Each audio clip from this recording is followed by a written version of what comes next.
ಪ್ರಾಣಕ್ಕೆ ನಾನು ನೇರವಾಗಿ ರಮೇಶ್ ಕುಮಾರ್ ಕಾರಣ. ನಾನು ರಮೇಶ್ ಕುಮಾರ್ ಕೊಟ್ಟು ರಮೇಶ್ ಕುಮಾರ್ ಪ್ರಾಮಾಣಿಕವಾಗಿ ಕೆಲಸ ಮಾಡಿದ್ದೀನಿ. ನಾನು ನಂಜೇಗೌಡರ ಬಗ್ಗೆನೂ ಮಾತಾಡ್ತಾ ಇಲ್ಲ, ಪುತ್ತೂರು ಮಂಜುನಾಥ್ ಬಗ್ಗೆನೂ ಮಾತಾಡ್ತಾ ಇಲ್ಲ, ಸುಧಾಕರ್ ಬಗ್ಗೆನೂ ಮಾತಾಡ್ತಾ ಇಲ್ಲ. ನನಗೆ ಅವಶ್ಯಕತೆ ಇಲ್ಲ ಅವ್ರ ಬಗ್ಗೆ ಕೇಳೋಣ.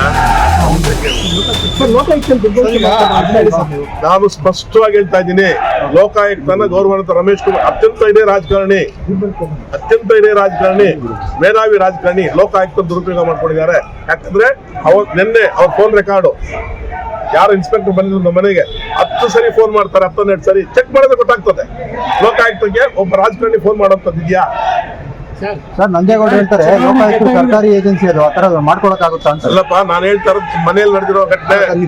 ತಮ್ಮ ವಿರುದ್ಧನೇ ಹೇಳಿದ್ರು ಅವರು. ಒಂದ್ ನಿಮಿಷ ಕೇಳಿ. ನಾನು ನಂಜೇಗೌಡರ ಬಗ್ಗೆನೂ ಮಾತಾಡ್ತಾ ಇಲ್ಲ, ಪುತ್ತೂರು ಮಂಜುನಾಥ್ ಬಗ್ಗೆನೂ ಮಾತಾಡ್ತಾ ಇಲ್ಲ, ಸುಧಾಕರ್ ಬಗ್ಗೆನೂ ಮಾತಾಡ್ತಾ ಇಲ್ಲ. ನನಗೆ ಅವಶ್ಯಕತೆ ಇಲ್ಲ ಅವ್ರ ಬಗ್ಗೆ ಮಾತಾಡೋದಕ್ಕೆ, ನನಗೆ ಅವಶ್ಯಕತೆ ಇಲ್ಲ.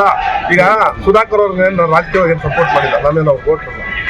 ನಂಜೇಗೌಡರಿಗೇನಲ್ಲ, ನಾನು ರಮೇಶ್ ಕುಮಾರ್ ವೋಟ್ರು. ರಮೇಶ್ ಕುಮಾರ್ ಪ್ರಾಮಾಣಿಕವಾಗಿ ಕೆಲಸ ಮಾಡಿದ್ದೀನಿ. ನಾನು ಅದನ್ನ ಅವ್ರಿಗೆ ಕೇಳ್ಬೇಕು. ಒಂದ್ ನಿಮಿಷ ಕೇಳ್ರಿ, ಒಂದ್ ನಿಮಿಷ ಪದಬಳಕೆ ಇದೆಯಲ್ಲ, ಪದಬಳಕೆ ಅವರು ತಾಯಿ ಹೊಟ್ಟೆಲಿ ಹುಟ್ಟಿದ್ರು, ನಾನು ತಾಯಿ ಹೊಟ್ಟೆಲಿ ಹುಟ್ಟಿದ್ರು.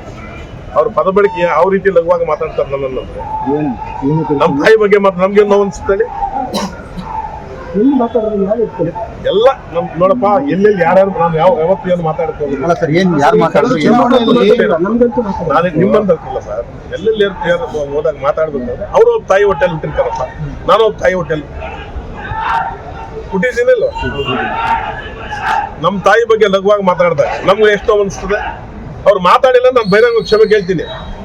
ನನಗೇನು ಅವರಷ್ಟು ದೊಡ್ಡ ಮೇಧಾವಿ ಅಲ್ಲ ನಾನು, ರಮೇಶ್ ಕುಮಾರ್ ಅಷ್ಟು ದೊಡ್ಡ ಮೇಧಾವಿ ನಾನಲ್ಲ. ಗೋವಿಂದ ಗೌಡ ನಾನು ಮಾತಾಡಿಲ್ಲ ಅವ್ರ ತಾಯಿ ಬಗ್ಗೆ ಲಘುವಾಗಿ ಮಾತಾಡಿಲ್ಲ ಅಂದ್ರೆ ಆ ಪದಗಳು ನಾವು ಇಲ್ಲಿ ಹೇಳಕ್ಕಾಗೋದಿಲ್ಲ. ನಾನು ಕ್ಷಮೆ ಬಹಿರಂಗ ಕ್ಷಮೆ ಅವ್ರ ತಾಯಿ ನನ್ನ ತಾಯಿ ಅಲ್ವಾ? ಅಲ್ಲಿ ಹಿಡ್ಕೋಬೇಕು. ನಾನು ಚುನಾವಣೆ ಗೆದ್ದು ಇವತ್ತು ಸೋಲ್ತೀವಿ, ನಾವು ಚುನಾವಣೆ ಗೆಲ್ಲುವ ಬಗ್ಗೆ ನಾನು ಮಾತಾಡೋದಿಲ್ಲ ಸರ್.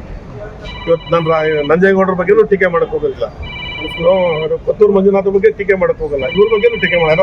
ಸುಧಾಕರ್ ಬಗ್ಗೆ ನನ್ಗೆ ಅವಶ್ಯಕತೆ ಇಲ್ಲ, ನನಗೆ ಅದಕ್ಕೆ ಅವಶ್ಯಕತೆನೇ ಇಲ್ಲ ಸರ್. ನಾನು ಹೇಳೋದು ಕೇಳಿ ಸರ್, ಅಧ್ಯಕ್ಷರಾಗೋದು ಇನ್ನೊಂದು ಇಲ್ಲಿ ಸಬ್ಜೆಕ್ಟೇ ಅಲ್ಲ. ವೈಯಕ್ತಿಕವಾಗಿ ರಮೇಶ್ ಕುಮಾರ್ ಯಾವ ಮಟ್ಟ ಟಾರ್ಗೆಟ್ ಮಾಡ್ತಾರೆ ಇವತ್ತು ಪೊಲೀಸರು ನನ್ನ ಕಾಲ್ ಬರ್ತಾರೆ, SP ಹೇಳ್ತಾರೆ ಗೋವಿಂದ ಗೌಡರು ಅವ್ರಿಗೆ ತಟ್ಟಿದೆ ರಮೇಶ್ ಕುಮಾರ್ ಕಡೆಯಿಂದ ಇವತ್ತು ಜನಗಳಿಗೆ ಬಿಟ್ಟು ಹೊಡಿಸ್ತಾರೆ ಅಂದ್ಬಿಟ್ಟು ಪೊಲೀಸರು ನನ್ನ ಕಾಲಿದ್ದಾರೆ.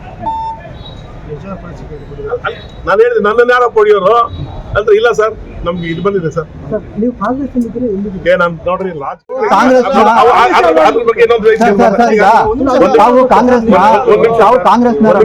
ಒಂದ್ ನಿಮಿಷ ಸರ್, ನಾನೀಗ ಕಾಂಗ್ರೆಸ್ ಬಗ್ಗೆ ಮಾತಾಡ್ತೀನಿ. ನಿನ್ನೆ ಒಬ್ಬ ಪ್ರಮುಖವಾದಂತ ಮಾತಾಡಿದ್ದಾರೆ, ನಾನು ಕಾಂಗ್ರೆಸ್ ಅಲ್ಲ ಅಂತ. ಅದಕ್ಕೆ ಕೇಳಪ್ಪ, ನನ್ನೇನು ಕೇಳಿಸ್ ನಾನು ಇನ್ನೊಂದ್ಸರಿ ಮಾತಾಡ್ತೀನಿ ಅದ್ರ ಬಗ್ಗೆ. ಇವತ್ತು ಅದು ಮಾತಾಡೋದು ಒಂದು ನನ್ನ ಬಗ್ಗೆ ಮಾತಾಡಬೇಡ. ಒಂದು ನಾನು ಯಾಕೆ ಇವತ್ತು ಮಾತಾಡ್ತಾ ಇದ್ದೀನಿ ಅಂದ್ರೆ, ಒಂದ್ ನಿಮಿಷ ಕೇಳೋಣ. ನಾನು ಯಾಕೆ ನಾನು ಈ ಚುನಾವಣೆಯಲ್ಲಿ ಗೆದ್ದೆ ಅಂತ ಮಾತಾಡ್ತಾ ಇಲ್ಲ. ನಾನು ಸೋತು ಹೋಗಿದ್ರು ನನ್ಗೇನು ಬೇಜಾರೇನಿಲ್ಲ, ನನ್ಗೇನು ಬೇಜಾರಿಲ್ಲ. ಆದ್ರೆ ರಮೇಶ್ ಕುಮಾರ್ ಅಂತ ಹಿರಿಯರು ಜವಾಬ್ದಾರಿ ಅಂತ ಮನುಷ್ಯ ವೈಯಕ್ತಿಕವಾಗಿರ್ರಿ ಇವತ್ತು ನನ್ನ ಪ್ರಾಣ ತೆಗೆದ ಮಟ್ಟಿಗೆ ಬರ್ತಾನೆ ಇತ್ತು. ನನ್ನ ಪ್ರಾಣಕ್ಕೆ ನಾನು ನೇರವಾಗಿ ರಮೇಶ್ ಕುಮಾರೇ ಕಾರಣ. ಇನ್ ಮೇಲೆ ಏನಾದ್ರು ನನಗೇನು ಕಿಂಚತ್ ಏನಾರು ಆದ್ರೆ ಇವತ್ತು ಹೇಳ್ತಾ ಇದ್ದೀನಿ. ಯಾಕೆ ಇವತ್ತು ನಡೆದಂತ ಘಟನೆ ಅಲ್ಲಿ ಜನಗಳಿರ್ತಾರೆ, ಬಹಿರಂಗವಾಗಿ ಹೇಳ್ತಾರೆ ಗೋವಿಂದ ಗೌಡ್ರು ಧಿಕ್ಕಾರಕ್ಕೆ ಹೋಗ್ರಿ ಅಂತೇಳಿ. ಸ್ವಾತಿ ಹೋಟ್ಲಲ್ಲಿ ಹೇಳ್ತಾರೆ ನಮ್ಮ ಪ್ರಾಣಕ್ಕೆ ಬೆಲೆ ಇಲ್ವಾ?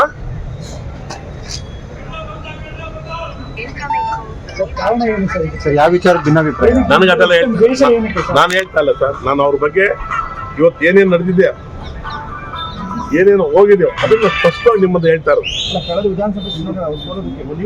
ಸರ್. ನಾನು ಹೇಳೋದು ಕೇಳಿ ಸರ್, ನಾನು ಅವರಿಗೆ ನಾನು ಹೇಳ್ತಾ ಇದ್ದೀನಲ್ಲ, ನನ್ನ ಮನೆ ನನ್ನ ಸಾಯಿಬಾಬಾ ಭಕ್ತ. ನಾನು ಅವ್ರ ವಿರುದ್ಧ ಓಟ್ ಹಾಕಿದ್ರೆ, ನಾನು ಅವ್ರ ವಿರುದ್ಧ ಕೆಲಸ ಮಾಡಿದ್ರೆ ನಾನು ಸರ್ವನಾಶ ಆಗ್ತೀನಿ. 100% ಮಾಡಿದ್ದೀನಿ. ನನಗದು ಗೊತ್ತಿಲ್ಲ. ನಾನು 100% ಅವ್ರ ಬಗ್ಗೆ ಚುನಾವಣೆ ಇಷ್ಟು ಸರ್ ನಾನು ಮಾತಾಡಿಲ್ಲ ಸರ್, ಮಾತಾಡಿಲ್ಲ ನಾನು. ಯಾರು ಸಹಾಯ ಪಡೆದ್ರು ಅವರೇ. ನಾನು ಹೇಳೋದು ಕೇಳಿ ಸರ್, ಅದೆಲ್ಲ ವೈಟ್ ನ್ಯಾಚುರಲ್ ಆಗಿರುವಂಥದ್ದು. ನಾನು ಅದ್ರ ಬಗ್ಗೆ ಏನು ಮಾತಾಡೋದು. ನನಗೆ ಇವತ್ತು ಎರಡೇ ವಿಚಾರ. ಲೋಕಾಯುಕ್ತರು ನಮ್ಮ ಮನೆಗೆ ರೈಡ್ ಮಾಡ್ತಾರೆ, ನನಗೆ ಅದಕ್ಕೆ ಆಕ್ಷೇಪಣೆ ಇಲ್ಲ, ಮಾಡಲಿ. ಅಂತ ಸಂದರ್ಭದಲ್ಲಿ ಗೌರವಾನ್ವಿತ ರಮೇಶ್ ಕುಮಾರ್ ಅತ್ಯಂತ ಈ ರಾಜ್ಯದ ಮೇಧಾವಿ ರಾಜಕಾರಣಿ ಒಬ್ಬ 10-12 ಸರಿ ಫೋನ್ ಮಾಡೋಂಥ ಅವಶ್ಯಕತೆ ಇದೆಯಾ? ನಮ್ಮ ಮನೆಯಲ್ಲೇ ಇದ್ದಾರೆ. ಆರ್.ಎಂ. ಗೋಲ್ಡನ್ ಸಿಟಿ ಚೆನ್ನಾಗಿ ಗೊತ್ತಿದೆ ಅವ್ರು, ಗೊತ್ತಿಲ್ಲದೆ ಏನಿಲ್ಲ. ಆರ್.ಎಂ. ಗೋಲ್ಡನ್ ಸಿಟಿ ಆ ಮನೆ ದಂಡ್ಯಾಗಿ ಬಂದಿದ್ದಾರೆ ಸರ್. ನಾನು 106 ಸರಿ ನಮ್ಮ ತಂದೆಗೆ ಎತ್ಕೊಂಡೋಗಿ ಊಟ ಎತ್ಕೊಂಡೋಗಿ ಕೊಟ್ಟಿದ್ದೀನಿ ಅವ್ರು. ಹೇಳಿ 106 ಸರಿ ನಮ್ಮ ಗೆಸ್ಟ್ ಹೌಸಲ್ಲಿ ಊಟ ಮಾಡಿದ್ದಾರೆ. ನಾನು ಯಾವತ್ತಿಲ್ಲ ಅಂತ ಹೇಳ್ತಾರೆ. ಅದೆಲ್ಲ ಪ್ರೀತಿ ಪಾತ್ರ ಮಾಡೋದು. ಅದು ಅವ್ರಿಗೆ ಜ್ಞಾಪಕ ಬರಲ್ಲ. SN ಸಿಟಿ ಅಂತಾರೆ. ಅವ್ರು ನಮ್ಮ ಮನೆಯವ್ರು ಹೇಳ್ತಾರೆ, ಇಲ್ಲಪ್ಪ ಆರ್.ಎಂ. ಗೋಲ್ಡನ್ ಸಿಟಿ ಅಲ್ಲೂ ಚೆಕ್ ಮಾಡೋದು ಅಂತ ಹೇಳ್ತಾರೆ. ಚೆನ್ನಾಗಿದ್ರು ಸರ್. ಇದ್ರ ಮಧ್ಯೆ ಯಾರು ಇದ್ದಾರಾ ಇದ್ರ ಮಧ್ಯೆ? ಏನಪ್ಪ ನನಗೆ ನೋವಿಂದ ಹೇಳ್ತಾ ಇದ್ದೀನಿ. ಆಮೇಲೆ ಇವತ್ತು ನಡೆದಂತ ಘಟನೆ ಪೊಲೀಸರು ಎಷ್ಟೇ ಕಳಿಸಿದ್ದಾರೆ. ಇವತ್ತು ಗೋವಿಂದ ರೋಡ್ ಕಟ್ಟಿದೆ, ಇವಾಗ ಇದ್ದು ಆಚೆಗೆ ಬಿಡಿ ಅಂದ್ಕೊಂಡು. ಅರ್ಥ ಆಯ್ತಾ? ನನ್ನ ಜೀವಕ್ಕೆ ಏನಾದ್ರು ಹಾನಿ ಆದ್ರೆ, ನನ್ನ ಜೀವಕ್ಕೆ ಏನಾದ್ರು ತೊಂದರೆ ಆದ್ರೆ ಅದಕ್ಕೆ ರಮೇಶ್ ಕುಮಾರ್ ಅವರೇ ಹೊಣೆ ಹಾಕ್ತಾರೆ. ಯಾಕಂದ್ರೆ ಆ ಮನುಷ್ಯ ಯಾವ ಮಟ್ಟಕ್ಕೆ ಬೇಕಾದ್ರೆ ಹೇಳ್ತಾರೆ, ಯಾವ ಮಟ್ಟಕ್ಕೆ ಇಳಿದ್ಬಿಟ್ಟಿದ್ದಾರೆ ಅಂದ್ರೆ. ಆಮೇಲೆ ನಾನು ಒಂದು ಪದ ಇವತ್ತು ಸುಳ್ಳು ಹೇಳ್ತಾ ಇಲ್ಲ. ಈ ವೇದಿಕೆ ಮುಂದೆ ಹೇಳ್ತಾ ಇದ್ದೀನಿ, ನಾನು ಒಂದೇ ಒಂದು ಪದ ಸುಳ್ಳು ಹೇಳ್ತಾ ಇಲ್ಲ. ನನಗಿಲ್ಲ ಸರ್. ನಾನು ಹೇಳ್ತಾ ಇರೋದು ಇವತ್ತು ಪೊಲೀಸರು ಬಂದು ಪ್ರೊಟೆಕ್ಷನ್ ಕೊಟ್ಟಾಗ ಗಟ್ಟೆಗೆ ನಾನು ಹೇಳ್ತಾ ಇರೋದು. ನನ್ನ ಜೀವ ಬೆದರಿಕೆ ನಾನು ಹೇಳ್ತಾ ಇಲ್ಲ. ನನ್ನ ಜೀವ ಬೆದರಿಕೆ ಇದೆ, ನಾನೇನೋ ಆಗೋಗ್ತೀನಿ ಅಂತ ಹೇಳ್ತಾ ಇಲ್ಲ ಸರ್. ನಾನು ಬೇರೆಯವ್ರ ಬಗ್ಗೆ ಯಾರ ಬಗ್ಗೆ ಮಾತಾಡ್ತಾ ಇಲ್ವೇ? ಸುಧಾಕರ್ ರಾಜಕೀಯ ನನಗೆ ಇರೋದಿಲ್ಲ. ನಾನು ಅವ್ರ ಬಗ್ಗೆ ನನ್ನ ಬಗ್ಗೆ ಅವ್ರೇನೋ ನಡ್ಕೊಂಡಿಲ್ಲ. ಪುತ್ತೂರು ಮಂಜುನಾಥ್ ನಾನು ಅವ್ರ ಬಗ್ಗೆ ಮಾತಾಡ್ತಾ ಇಲ್ವೇ?